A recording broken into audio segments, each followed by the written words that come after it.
A young black girl simply wanted to deposit money into her account, but instead of being served, she was met with suspicion, judgment, and humiliation right in front of everyone. The bank employee sneered, whispered, and decided that the girl wasn't worthy of that amount of money. They thought they had the right to judge. They were wrong, because they had just refused to serve the daughter of the bank's very own chairman, and in just a few minutes, they would pay the price for their discrimination. Meridian Financial Bank, where crowds of people pass through, everyone busy with their own financial transactions. 13-year-old Maya Freeman walked through the revolving door with excitement and pride in her heart. Today was not a normal day. Today, she was there to deposit her first amount of money into her own savings account, an important milestone for her, $5,000, a large sum for a child her age, gathered from prestigious math scholarships and birthday gifts from her parents and relatives.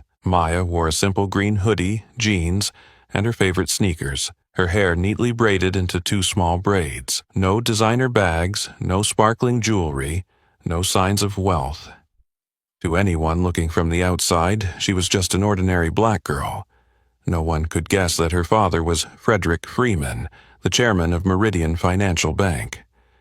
Maya didn't want things to be easy just because of who she was. She wanted to experience the process of depositing money into her account, managing personal finances, just like anyone else. Above all, she wanted to make her father proud, the man who had always taught her that independence and financial responsibility were the most important foundations for success. Stepping into the grand lobby of the bank, Maya looked up at the high ceiling where crystal chandeliers sparkled, reflecting light. The polished marble floors mirrored the footsteps of customers. The bank employees in neat suits walked back and forth, holding documents or greeting luxury clients with professional smiles. No one noticed the 13-year-old girl standing in line with a thick envelope in hand. Maya wasn't bothered by this. She was focused on her task, depositing her savings, the first step toward becoming financially independent, just like her father had taught her. She smiled as she imagined the future. One day, she would use this money to invest in a startup idea, or maybe take a study trip abroad. The possibilities seemed endless. But Maya didn't know that this visit would change everything, not just for her, but for her father's entire bank. As Maya stood in line, her hand gently holding the envelope with the money, she observed the customers around her as the crowd slowly moved up to the counter. At first, she was just trying to kill time while waiting for her turn, but it didn't take long for her to realize something was off. The bank wasn't too crowded at this moment, but the way the employees served each customer was distinctly different.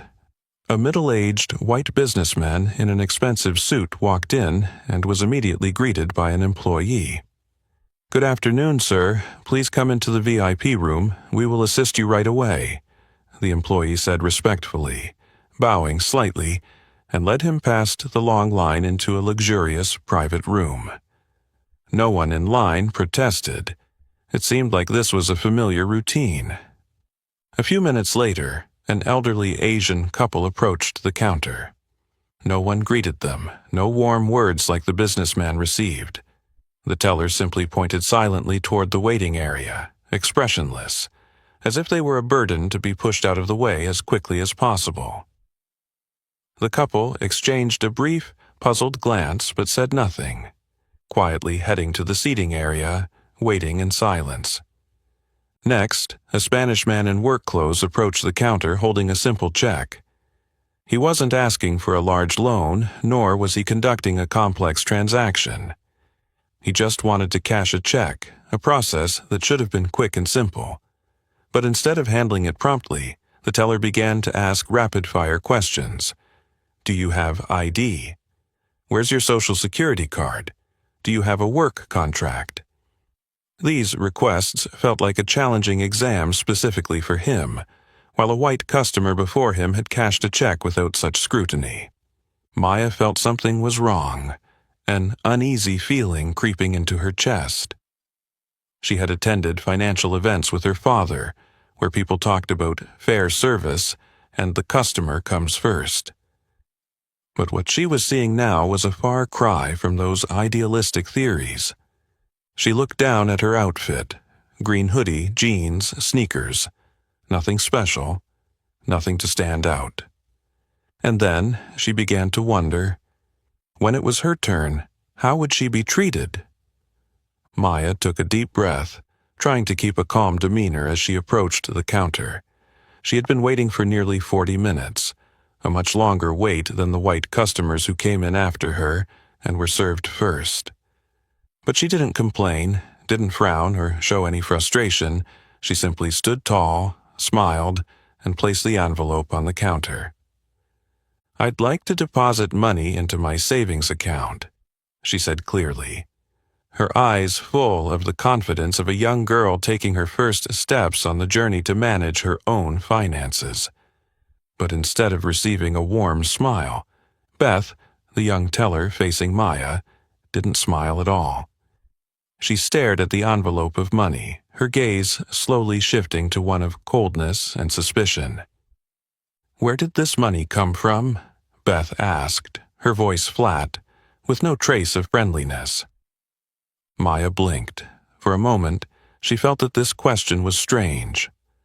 Why ask about the source of the money? Hadn't she seen so many people come here to deposit money without being questioned like this? She had never seen anyone scrutinized like this just for wanting to save money. "It's from a math scholarship and birthday gifts," Maya responded earnestly, still smiling, though she felt something was off, an uneasy sensation creeping into her chest. Beth didn't respond immediately, but her eyes spoke volumes, a brief moment of doubt and wariness, as if Maya had said something too hard to believe. A black child could have $5,000 in cash to deposit. Beth looked at Maya as if the girl were lying. Without saying another word, Beth silently turned around, casting her eyes toward Mark, a senior teller sitting at the next desk. "Mark, come take a look at this," she called in a flat tone.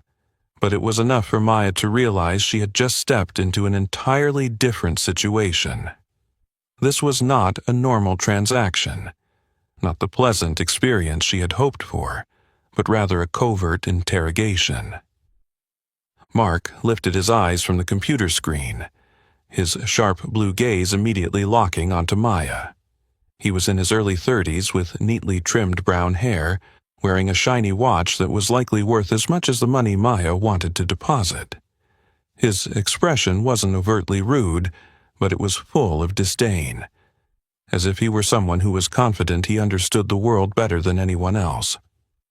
Mark walked over, glanced at the envelope of money on the counter, then quickly scanned Maya from head to toe, as though evaluating every tiny detail about her. Simple clothes, neatly braided hair, a child's face, but intelligent eyes. "Young lady, this amount of money seems a bit much for you," he said, his voice stretching out with hidden meaning. Maya clenched her fist, but she didn't let her emotions take over. Why were they asking so much? This was her account, her money.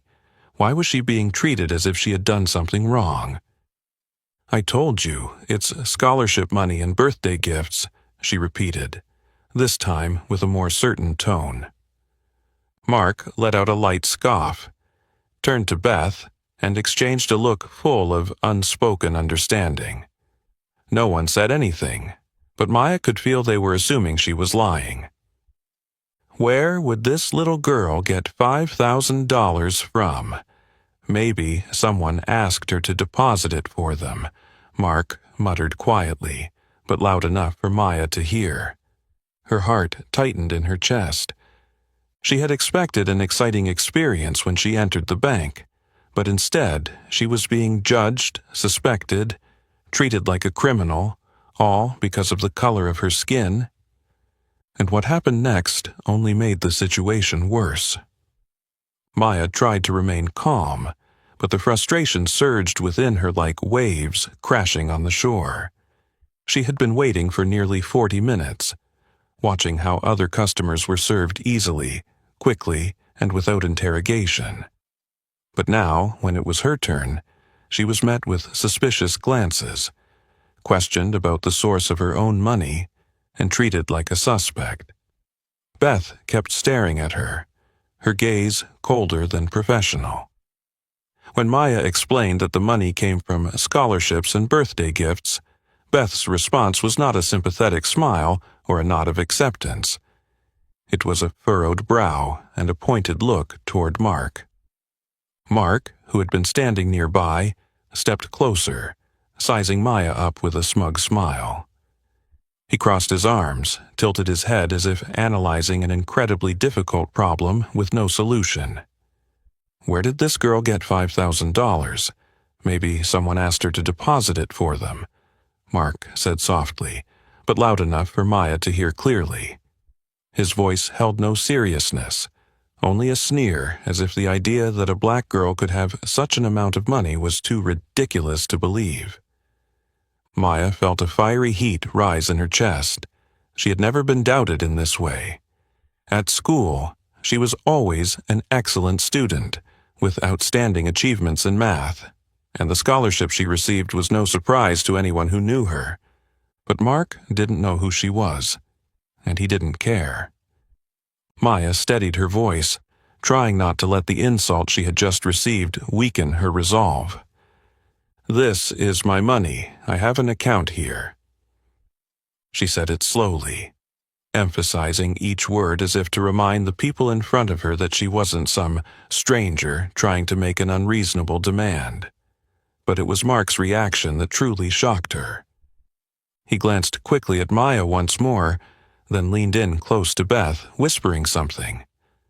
Although he tried to keep it quiet, Maya still heard every word clearly. "It might be dirty money. Look at her. Someone's probably pulling the strings behind her." The words hit Maya like a slap to the face. She felt a surge of anger, not just because they doubted her, but because they didn't even bother to hide it. The words weren't just a careless assumption, but an open insult, a deep and dangerous prejudice about people like her. Maya clenched her hands, her nails digging into her palms, but she didn't let herself react immediately. She couldn't give them a reason to throw her out of here. She couldn't let them control her emotions. Taking a deep breath, she tried to keep her voice as calm as possible, even though her heart was raging like a storm inside. "I've already said it. This is my money," she repeated, this time emphasizing each word, her eyes fixed on Mark's face. But instead of hesitation or embarrassment, Mark seemed amused. He smirked, as if he had been waiting for this reaction from her. "Well then, there's no problem if we check your account, right?" This time, his voice no longer hid the disdain. Maya felt a chill run down her spine. She couldn't believe things had gone this far. They didn't want to help her. They didn't want to process the transaction. They wanted to find a reason to refuse her. She had heard about stories like this before. Black people being denied services at banks simply because of prejudice, being treated as suspicious just because of their appearance or background. But Maya never thought she'd have to experience it herself in her father's very own bank. A bank that prided itself on serving all customers fairly. A bank with a slogan about transparency and responsibility. But right now, Maya didn't feel treated fairly, transparently, or responsibly. Beth tapped on the keyboard, her eyes scanning the computer screen, but deliberately looking at Maya with a probing gaze. "Do you have any documentation to prove it?" The question struck Maya like a knife to her pride. Documentation? Maya knew this wasn't the standard procedure. The customers before her hadn't been asked for any documents, hadn't been asked to present IDs or any other paperwork. But she was being put in a completely different situation just because she was a black girl. She looked directly at Beth, not blinking. "I have an account here. I've already provided the information." Her voice was unwavering, but instead of continuing with the transaction, Beth quickly glanced at Mark, then nodded slightly, as if they had silently agreed on something. Maya's stomach tightened. What were they doing? She knew they were stalling, trying to make things difficult for her, to make her feel unwelcome. Mark sneered, turning to Beth, his voice dripping with self-satisfaction. We need to verify her account. Maybe we have a money laundering case here. This time, he wasn't whispering. He said it loud enough for everyone around to hear. Maya suddenly felt the eyes of other customers on her. Some people looked at her with curiosity, others with hesitation, while a middle-aged woman stared at her with a look full of doubt. Maya felt like she was nailed to the spot, scrutinized as if she had done something wrong, but she knew she hadn't. The problem wasn't with her. The problem was with them, and she wasn't going to let them make her afraid. The atmosphere in the bank grew tense, as if an invisible fog had settled over the entire space. The customers around them paused, some deliberately turning away, pretending not to notice what was happening. But there were also some glances of concern, as if they too sensed that something was wrong in the way the girl was being treated. Beth and Mark, who until now had tried to maintain control of the situation, exchanged looks and signaled another employee. Within seconds, a woman with an air of authority appeared from the management office and slowly made her way to the counter. She wasn't in a rush, nor did she seem like she was dealing with a customer in need of assistance. On the contrary, her deliberate, slow steps felt purposeful, as if she were a judge walking to the courtroom to pronounce a sentence on a criminal who had already been judged before the trial even began. Jessica Keller, branch manager of Meridian Financial.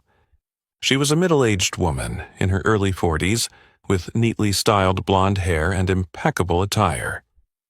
Each step she took radiated confidence, the kind of confidence that comes from never having to humble herself before anyone. She had worked at this bank for more than 15 years, rising to the position of manager thanks to impressive numbers in reports and her ability to maintain order in her branch. But the order she maintained was not for all customers. She had heard Beth and Mark quickly summarize the situation, but instead of checking the system to verify the account or following proper protocol by asking Maya questions, Jessica immediately took several seconds to evaluate the girl from head to toe. That look was not just curiosity or a simple assessment. It was a judgment, a verdict, a categorization. And in Jessica's mind, Maya was immediately labeled a black child walking into the bank with more money than what she believed a child like her should have. She tilted her head slightly, offering a faint smile, a smile that contained no kindness whatsoever. "Sweetheart, this money isn't for you." Her voice was gentle, but it carried an unmistakable tone of disdain. It wasn't a question or a request for confirmation. It was a statement. Maya didn't blink, didn't flinch. She had seen that look before, from teachers who didn't believe a black student could be good at math to store employees who kept a close watch on her whenever she walked in, as if she could steal something at any moment. But this time, she wasn't going to ignore it. "Why not? This is my money," she said slowly, emphasizing each word, her eyes never leaving Jessica Keller's.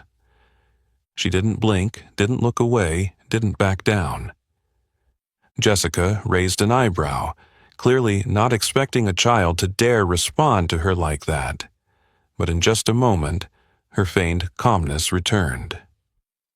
"Maybe you should go to one of those places that specializes in cash deposits." She leaned down slightly, her voice lowered but still loud enough for the nearby customers to hear. "Places where people like you tend to go."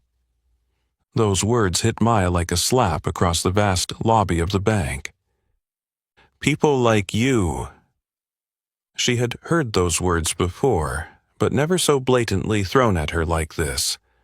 She could see an elderly woman standing in line nearby hesitate, her eyes flickering with surprise.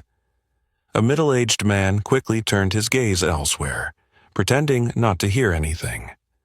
Another bank employee deliberately lowered their head to focus on their computer screen, as if they wanted nothing to do with this situation. No one said anything. No one protested, but Maya couldn't stay silent anymore. Her throat tightened, not from fear, but from a rising anger swelling in her chest. "I just want to deposit money into my account," she said slowly, making sure to accentuate each word, her gaze never leaving Jessica Keller. She didn't blink, didn't look away, didn't yield. Jessica raised an eyebrow again, as if she couldn't believe this child dared to stand up to her like that. Mark and Beth exchanged looks, but neither of them spoke. Their silence was a clear confirmation. They agreed with Jessica. But the silence from some of the other customers wasn't quite the same. A white woman, standing a few meters away, instinctively pulled her son closer to her, as though Maya's presence had suddenly become dangerous. A man in a blue shirt glanced at the girl for a moment, then shook his head, as if he didn't want to get involved in whatever was going on. But then, an older man, possibly a postal worker, standing at the back of the line, crossed his arms over his chest and looked at Jessica with clear disapproval in his eyes. He didn't say anything, but his gaze said it all. Jessica didn't seem to notice any of that. She straightened her vest, grabbed another envelope from the counter and looked at Maya as if the girl were an inconvenience disrupting her work. "Sweetheart, you should leave. We have the right to refuse service if we find something suspicious." "Suspicious?" Maya repeated, her voice now sharper. "What am I doing that's suspicious? Why am I being treated differently from the others?" Jessica sneered, but this time she didn't hide her contempt. "If you continue arguing like this, I'll have no choice but to call security." Maya couldn't believe what she had just heard. Security? Because she wanted to deposit money into her own account. Were they really trying to make her out to be a troublemaker? Her hand instinctively clenched around her phone in her hoodie pocket. She felt it was time to do something. Taking a deep breath, she pulled out her phone, opened her contacts, and dialed a number. Her voice remained calm, but this time there was no more tolerance in her eyes. "I'm calling my father." And as those words fell, the air in the bank shifted completely. The atmosphere in the bank seemed to freeze the moment Maya's words rang out. Frederick Freeman, the chairman of Meridian Financial Bank. That name hit Jessica, Mark, Beth, and everyone witnessing it like a jolt. A deadly silence fell over the room, as though the very air had been sucked out, leaving only the cold gaze of the young girl standing at the counter. Richard, the employee who had mocked Maya just moments before, suddenly froze. His face twitched slightly. The smug smile from seconds ago completely vanished, replaced by an evident look of confusion. Mark, who had been standing with his arms crossed in a condescending manner, also lost his earlier confidence. He glanced at Jessica, as though waiting for a reaction from his manager, but Jessica didn't speak immediately. She blinked, as if she hadn't heard correctly.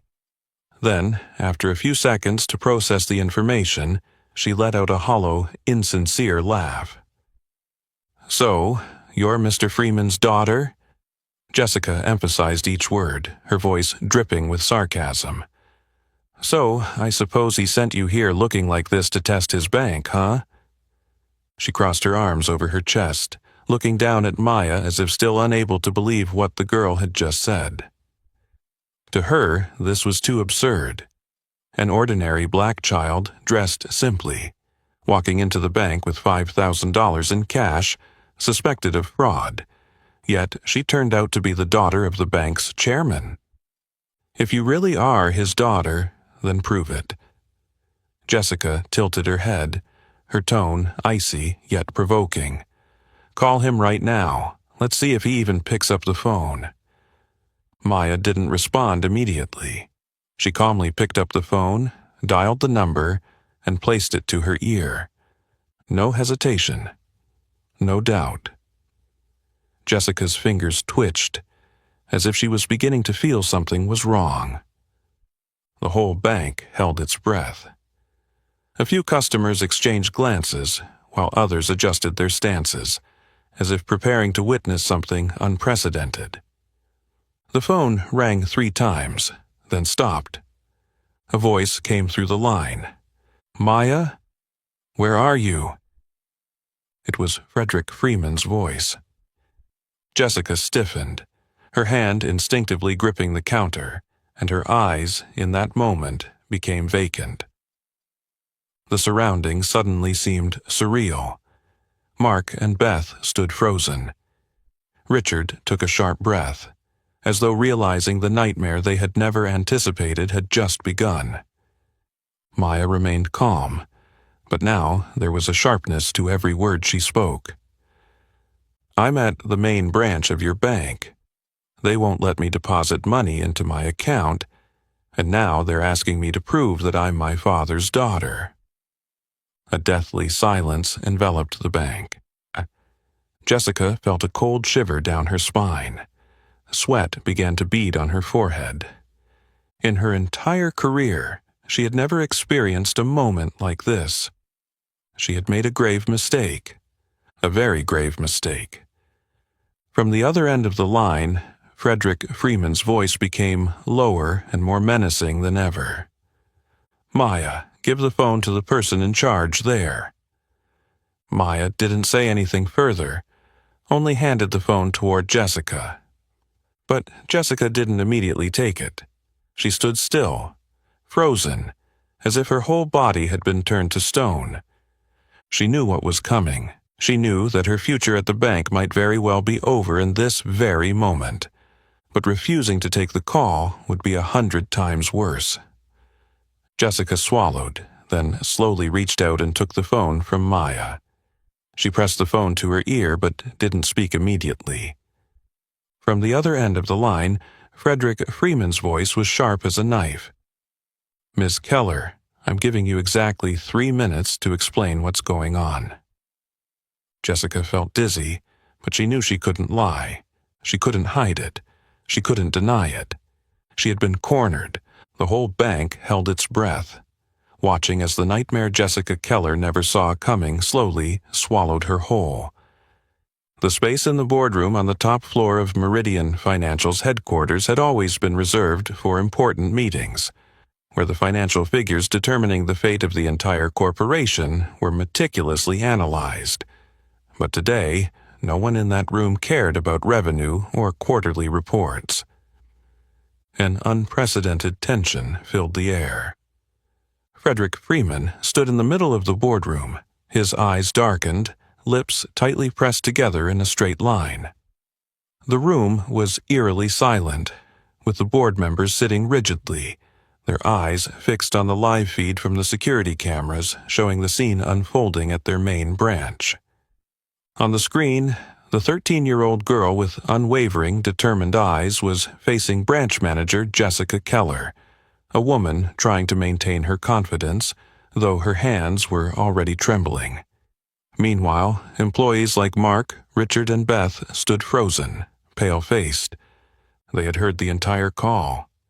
They had heard every word Maya said to her father, every subtle accusation thrown at the young girl by the bank staff, every suspicious look she had to endure simply for daring to enter the bank with her own legitimate money. And now they knew they had witnessed a terrible mistake. It wasn't just a mistake in customer service. It wasn't a small error in transaction procedures.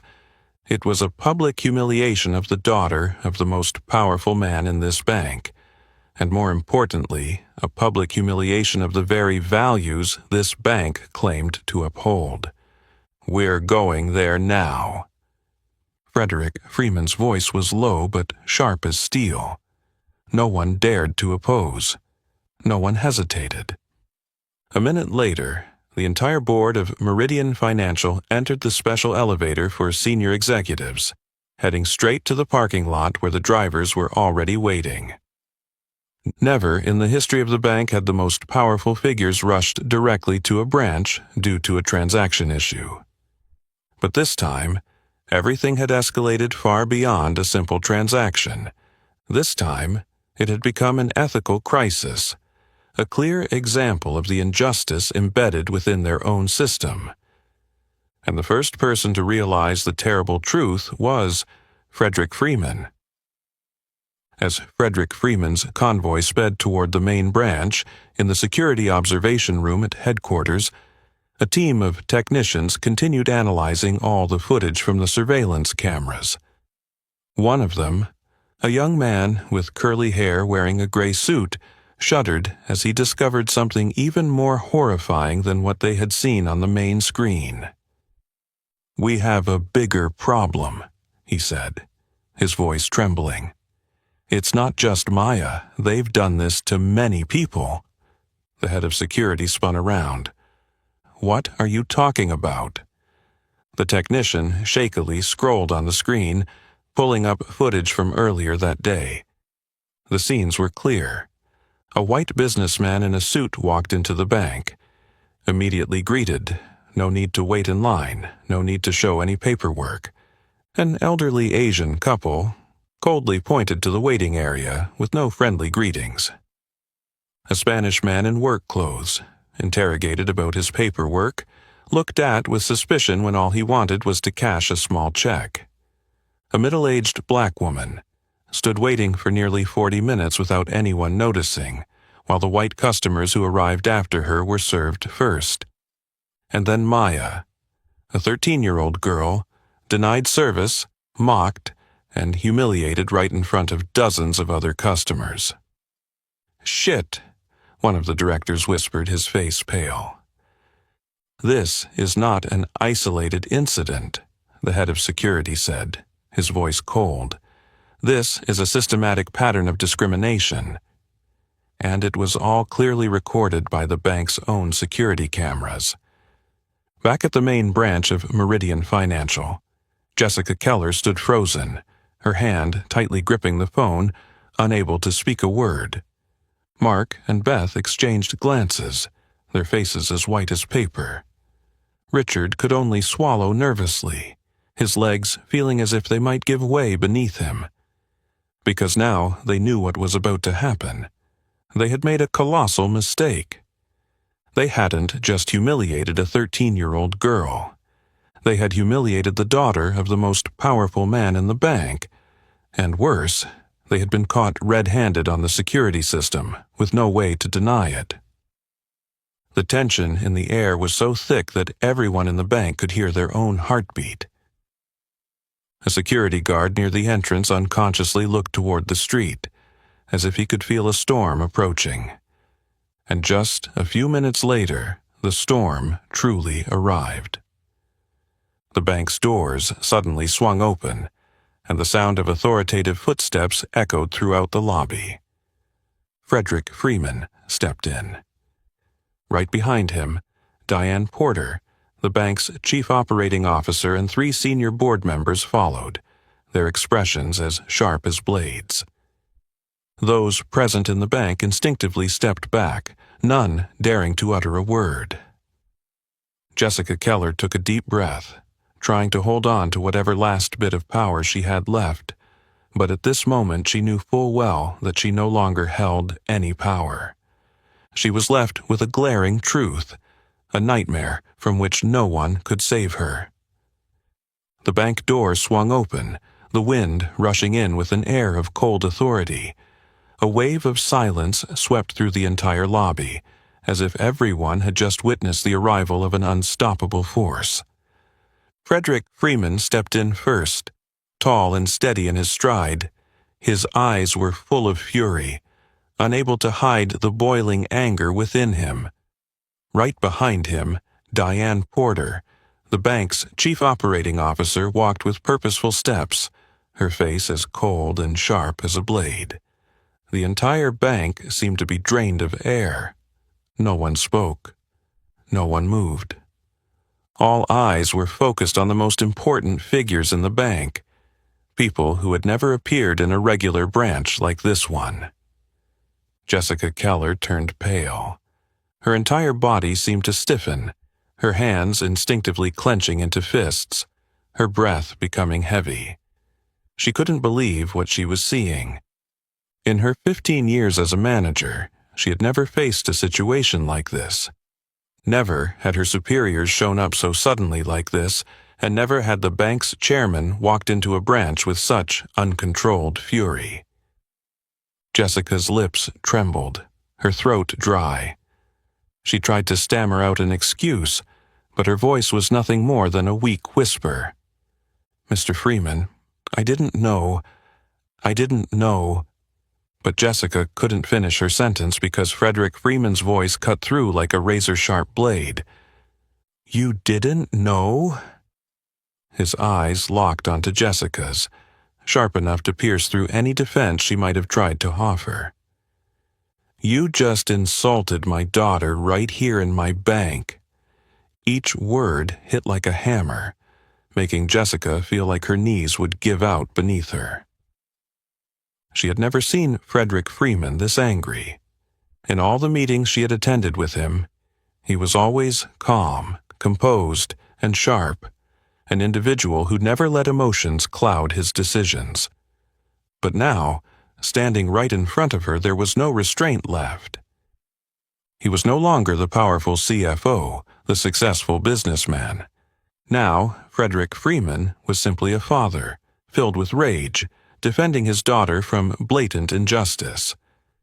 Maya stood right next to her father, her gaze fearless, unflinching. She didn't need to say anything more.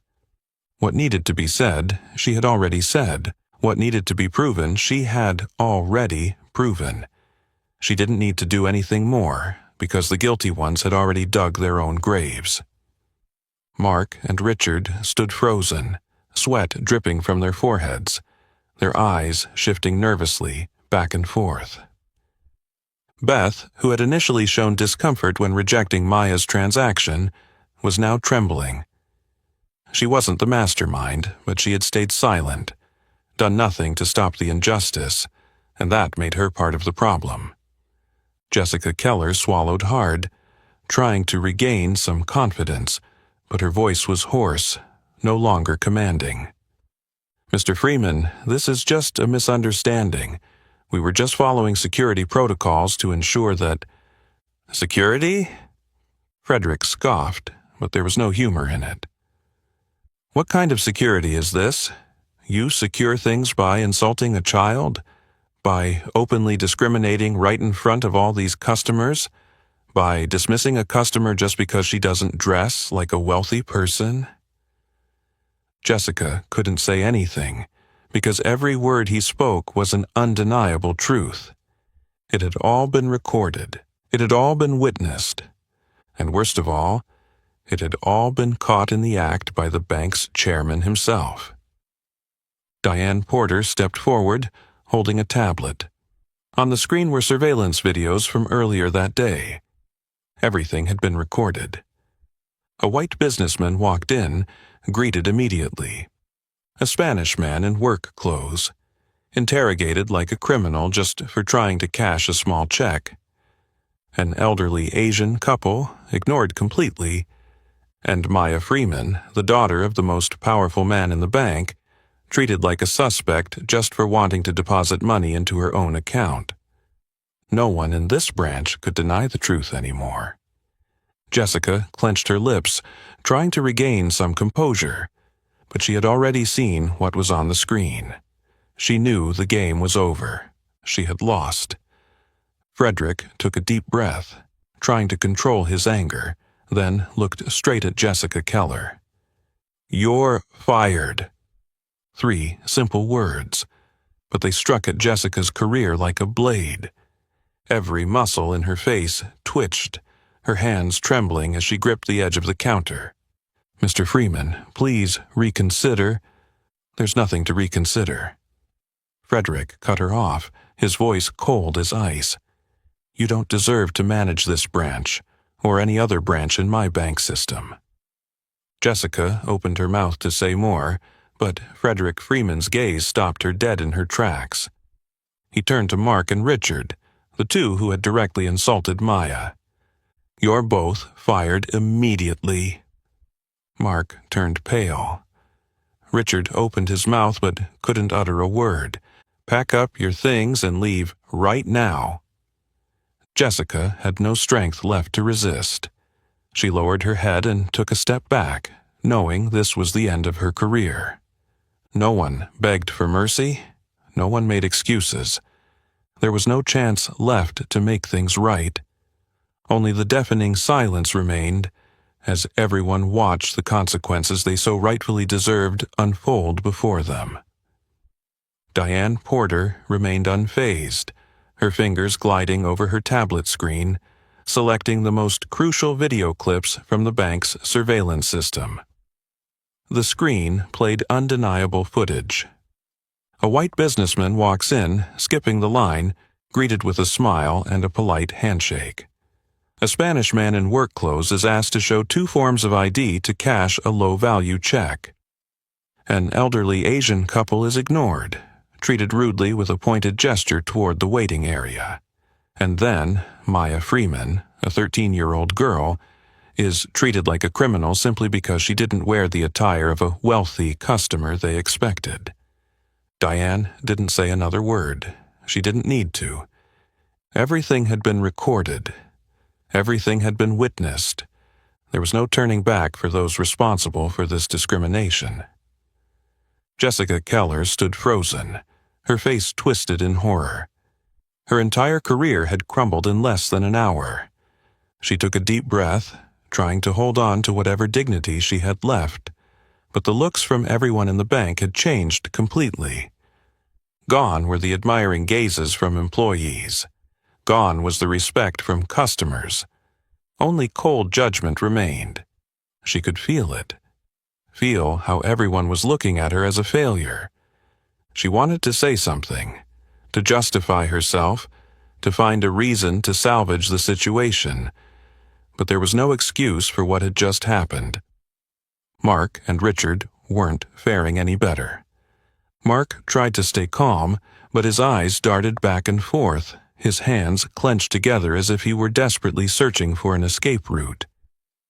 Richard took a deep breath, glancing at Diane with pleading eyes, but all he received was a look of disdain from the manager. Both knew there was no more defense, and they knew it. In a corner of the counter, Beth trembled, too afraid to look up at anyone. She hadn't directly insulted Maya, wasn't the one who made the decision, wasn't the one who had pushed the girl into this terrible situation. But she had done nothing to stop it, and that made her a part of the problem.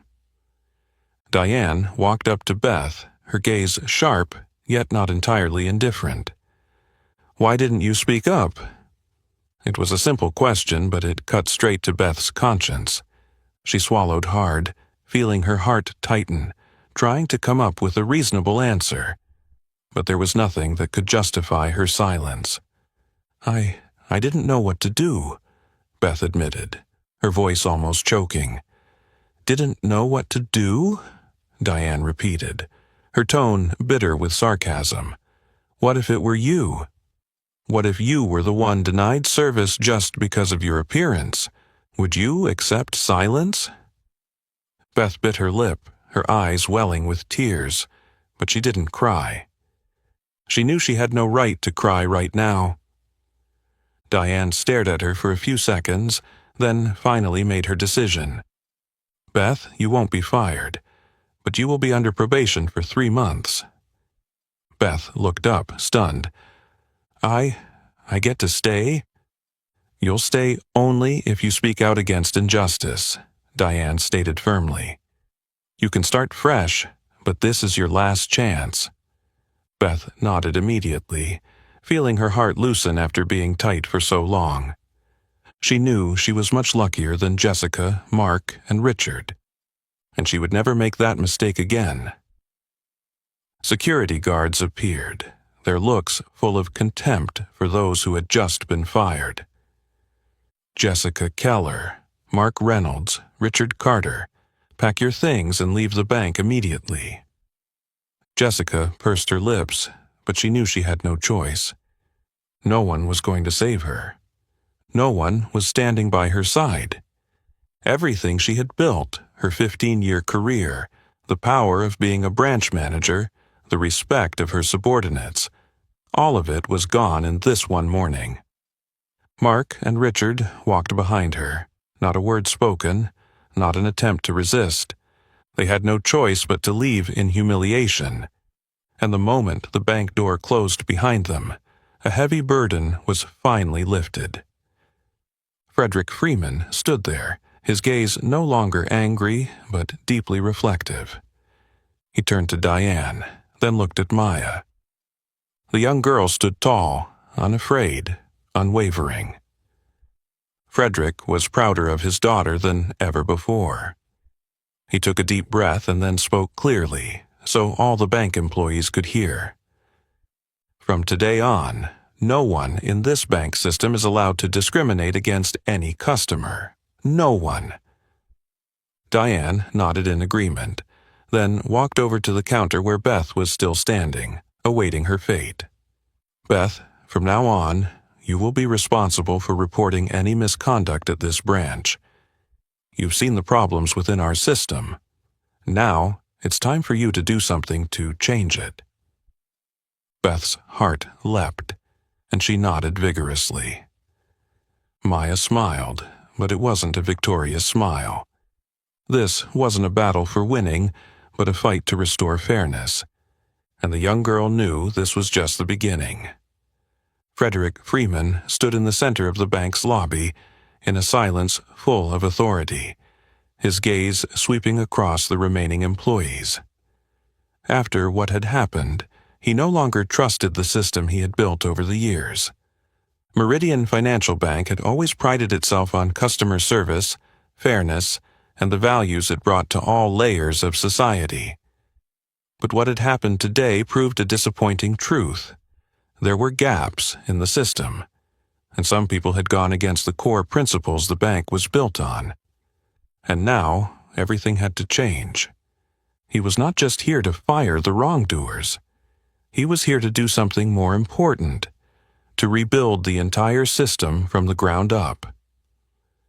Frederick took a deep breath, his eyes resolute as he looked at all the employees standing silently in the lobby.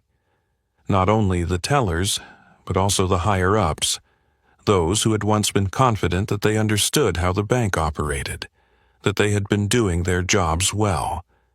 But today, they had to face the truth. Starting today, he spoke, not loudly, but with a voice that echoed throughout the lobby. Meridian Financial will undergo a complete restructuring. No one dared to take a breath. There will be no room for anyone who behaves unprofessionally, unethically, or looks down on customers based on their appearance. If anyone in this system feels they cannot follow the values we will implement, they may submit their resignation right now. No one moved, no one dared to speak against him, because they knew he meant it. Starting today, Frederick continued, we will implement a stricter system of customer service monitoring than ever before. Every branch, every employee, every transaction will be tracked and evaluated. If any customer feels they have been discriminated against, they will have the right to report directly to the board, and that feedback will be investigated to the fullest. Diane Porter nodded and stepped forward, continuing the president's message. All employees within the bank system will be required to participate in mandatory training programs on anti-discrimination and fair customer service, she declared. Those who do not meet the standards after this training will no longer hold positions in the bank. The tension filled the room. Some employees exchanged glances, realizing that Meridian Financial was about to enter a completely new era, one that would not tolerate injustice. Right after Frederick Freeman's groundbreaking statement, Senior management teams immediately began implementing restructuring measures. Installing customer service monitoring systems. Every transaction at the counter will be recorded and analyzed to detect any signs of bias. All customer feedback will be collected seriously and handled promptly. Comprehensive anti-discrimination training program. All employees, from the lowest to the highest ranks, will undergo training on fairness and customer service. Mandatory tests will be administered to assess each employee's understanding and application of the training. Changing employee evaluation systems. Evaluation criteria will not only be based on business performance but also on how employees treat customers. Employees with multiple negative feedback from customers will be warned, demoted, or fired. Establishing a financial fairness oversight department. A dedicated team will inspect all branches to ensure that every transaction is carried out transparently without discrimination. Data on service denial rates based on demographics will be closely monitored to detect and address any signs of injustice immediately. Hotline for direct complaints to leadership. Every customer will be able to contact a special hotline where executives will personally receive complaints about injustice and discrimination. No more cover-ups, no more hiding behind the system. Beth stood quietly, feeling both anxious and relieved. She knew she had been given a second chance, and she would never make the same mistake again. Other employees who weren't fired couldn't hide their shock. They had witnessed the wrongdoers being punished right before their eyes. They understood that Meridian Financial would no longer operate the way it had before. Everything had changed. Maya stood next to her father, her eyes showing no arrogance or smugness. She didn't need a personal victory. She only needed real change. Frederick looked at his daughter, then placed his hand on her shoulder. "You did very well, Maya." She looked up at her father and smiled. She didn't need to say anything else because she knew what she had just done didn't just change her life. It changed an entire system. A system that had once been unjust to people like her. A system that now had to change forever. The tense atmosphere at Meridian Financial Bank gradually settled after Frederick Freeman's swift overhaul. But the aftershocks of the event did not stop within the bank's walls. It spread far beyond. When Maya Freeman left the bank that day, she had no idea that within just a few days, her name would appear in news headlines, on the front pages of newspapers, and in heated debates on social media. She had only wanted a fair transaction, but now she had become a symbol of the most significant financial reform in the history of this bank. At first, what happened inside the bank was only circulating internally. But within a day, the news began to leak out. The customers present at the bank that day had witnessed everything, and some had recorded the entire incident. A video showing Jessica Keller, Mark, and Richard being fired on the spot, along with Frederick Freeman's powerful voice announcing a comprehensive overhaul, quickly appeared online. Shocking headlines started to appear on major news outlets. Bank chairman's daughter denied transaction just because of her appearance. Meridian Financial fires managers for discrimination. 13-year-old girl exposes injustice in the financial industry. A wave of articles analyzing the incident appeared, focusing not only on Maya, but also delving into larger issues of discrimination within the banking industry. Interviews with customers who had experienced unfair treatment flooded media platforms. Stories that had been buried were brought to light, and Maya Freeman became a symbol of change. What happened at Meridian Financial didn't just affect the bank internally. It created a ripple effect, forcing the entire banking industry to reassess the way they operated. Meridian Financial had no choice but to become a pioneer in reform. If they didn't, the scandal would forever stain their reputation. So, Frederick Freeman and Diane Porter quickly implemented more sweeping changes than ever before. Fair customer rating system. Every transaction would be recorded and analyzed to detect any signs of bias. An AI system would monitor loan decisions, account openings, and transaction processing to ensure no discrimination based on race, gender, or social status. Employee training reforms. All employees would be required to attend training sessions on anti-discrimination and fair customer service. Those who failed to meet standards after evaluations would be removed from the system. Direct customer feedback system. A hotline and anonymous feedback box would be set up so customers could report any perceived unfair treatment immediately. Clear reward-punishment system. Employees who engaged in discriminatory behavior would be punished immediately. Employees who excelled in customer service would be rewarded. These changes not only shook the financial industry, but also received strong reactions from the public. Those who had once been victims of injustice in the banking sector voiced their strong support. They shared their stories, creating a wave of calls for transparency and fairness in financial institutions. But there were also opposing voices. Some other bank managers spoke out against the immediate firing of employees who violated the rules, fearing it could set a dangerous precedent. Some shareholders were concerned that such drastic reforms could impact short-term profits. But Frederick Freeman didn't back down. "My bank is not built on discrimination," he declared in a press conference. "If anyone thinks profits are more important than honor and fairness, they can withdraw their shares right now." That statement spread like wildfire, becoming one of the most powerful declarations by a CEO in the financial industry. Although Maya had never wanted to be the center of media attention, her story had become a symbol. Nonprofits focusing on financial equality began inviting her to participate in customer rights events. Many schools incorporated her story into their social justice curriculum. Some teachers even used Maya's lesson to help students understand injustice and how to stand up against it. But for Maya, none of that mattered as much as the fact that she had sparked real change. One morning, when she returned to the bank branch with her father to check on the progress of the reforms, she witnessed an elderly black man walk up to the counter.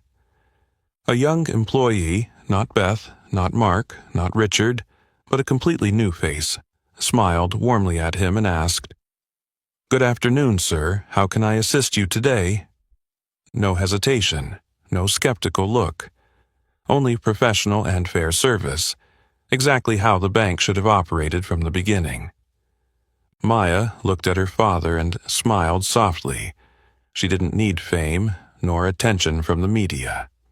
She just needed to see real change, and today she saw it begin. That morning, the headquarters of Meridian Financial was more bustling than ever. The camera lights flashed, reporters jostled to find the best positions, and executives stood waiting, their tension palpable. Today was going to be a historic day. In the center of the large auditorium, a formal podium had been set up, with a large sign behind it reading a simple yet powerful statement. All customers deserve to be treated with respect and served fairly. This statement was no longer just an empty slogan. It had become an unbreakable commitment, deeply embedded in the DNA of the entire banking system.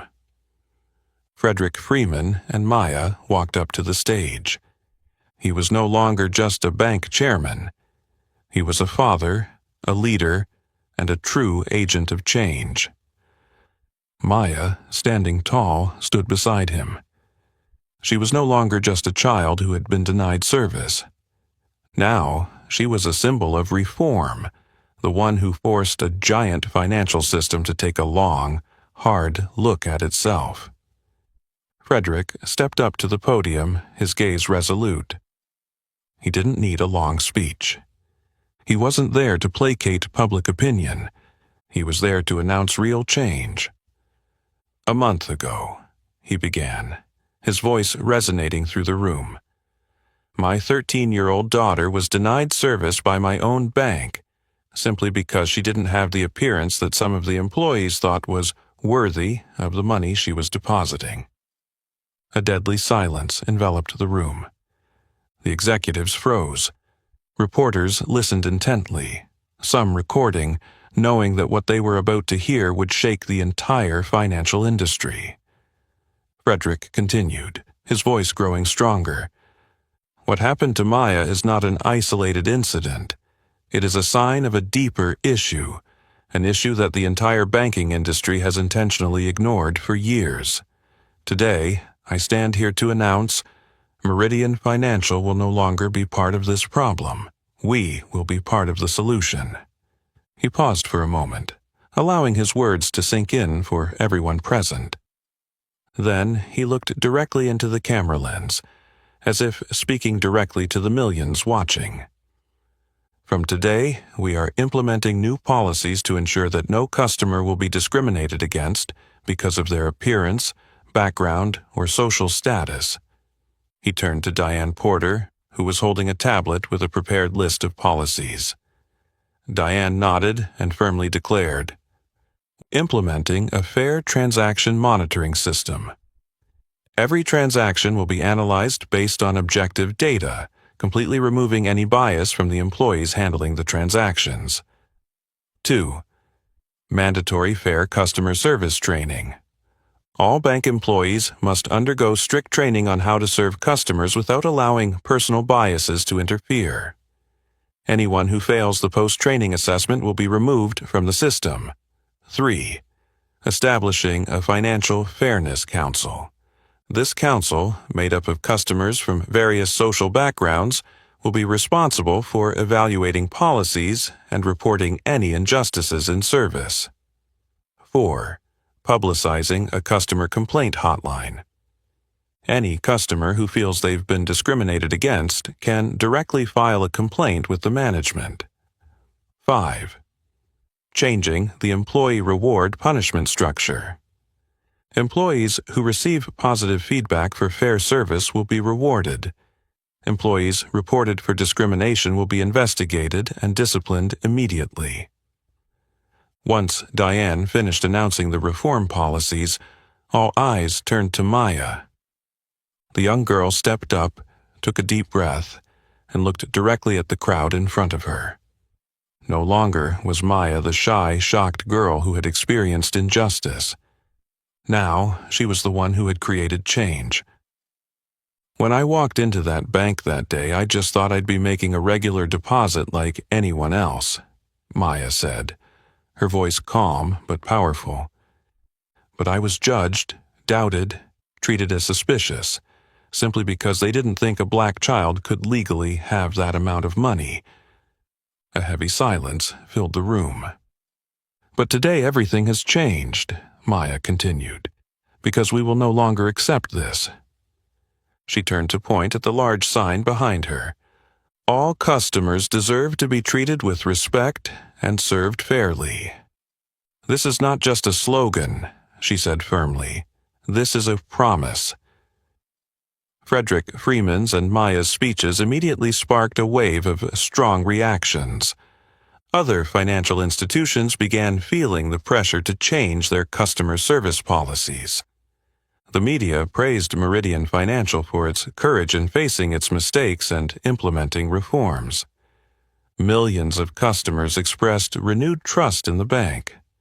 But most importantly, Maya's story became a lesson for an entire generation. She didn't just stand up for herself. She changed an entire system. And today, the world witnessed it.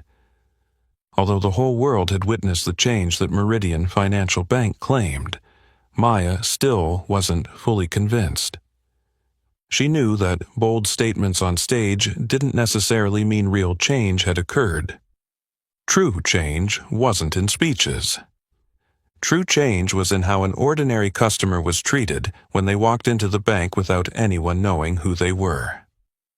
So, one morning, Maya returned to the main branch of Meridian Financial. But this time her father wasn't by her side. There were no cameras, no flashbulbs, no headlines. She wore a gray baseball cap, an old hoodie, jeans, and sneakers. No signs that she was the daughter of the bank's chairman. She was simply an ordinary customer. And this time, she wanted to see if the bank had really changed. Maya pushed the door open and immediately recalled the moment she had been denied service the last time. Just a few weeks ago, she had stood right there, treated like a suspicious person, questioned about her money, ridiculed, humiliated. Now, had the bank truly become a more fair place? She slowly walked toward the counter, maintaining a calm demeanor, but carefully observing everything around her. At the reception desk, a new employee greeted customers with a professional smile. No more indifference or discrimination like last time. A Spanish man in work uniform entered, and this time he was warmly welcomed, not bombarded with unnecessary questions like before. Maya squinted. This was a good sign, but she needed to see more. Maya approached the counter and realized that Beth was still working there. Beth hadn't been fired, but she was now under strict supervision after the earlier incident. Had she really changed? Beth looked up and caught Maya's gaze. For a moment she paused, as if recognizing the girl immediately. But this time, there was no awkwardness or tension in Beth's demeanor. Instead, she smiled. "Hello, what can I help you with today?" Beth asked, her voice genuinely friendly, with no hint of forced politeness. Maya placed a check on the counter, a check for $10,000. A large enough sum to test the new system. Maya stared at Beth, trying to find any sign of hesitation, perhaps a quick glance at her colleague for instructions or a moment of uncertainty in her actions. But there was nothing. Beth quickly checked Maya's account and moments later nodded. "Everything looks good. Would you like to withdraw some cash or transfer the funds?" Maya stared at Beth for another second. No suspicion. No ridiculous questions about the source of the money. No discriminatory glances. Just a regular banking transaction like any other customer. Maya smiled softly and said, "I'd like to deposit all of it into my savings account." Beth nodded, completing the transaction in less than 2 minutes. Not a second wasted on interrogation or judgment. Just fair and professional banking service, exactly as they had promised. As Maya left the counter, she looked back one more time. She saw an elderly black man, who before might have been left waiting in line for 40 minutes, now being served with care by an employee. She saw an Asian woman opening an account without being asked for unnecessary paperwork. She saw a single Latin father with his young daughter walk in, and they were greeted immediately, with no hint of suspicion. Maya sensed that something had truly changed, not just in the policies on paper, not just in media statements, but in the people, in how they treated each other. When Maya walked out of the bank, a cool breeze gently blew through, carrying with it a sense of relief she had never felt before. She didn't need the media to know that change had happened. She didn't need public attention to know that what she had fought for was right, because today she had witnessed it firsthand. Meridian Financial Bank had finally become a place where everyone, regardless of skin color, social class, or status, could walk in and receive fair service. Maya took a deep breath, smiled, and walked away.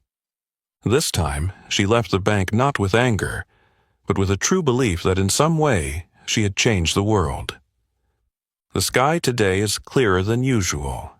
The sunlight shines down on the path that Maya walks, reflecting through the windows of the financial skyscrapers, where numbers and transactions determine the fate of the economy.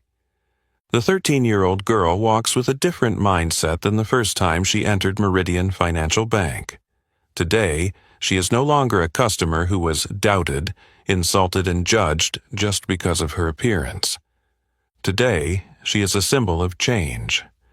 But Maya knows that this journey is not truly over, because injustice does not only exist in one single bank, because there are still countless people out there who are denied opportunities, pushed aside, just because of other people's prejudices.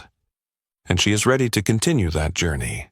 Just weeks after the reforms at Meridian Financial were announced, the entire financial industry began to feel the pressure to change. Other banks could no longer ignore what was happening.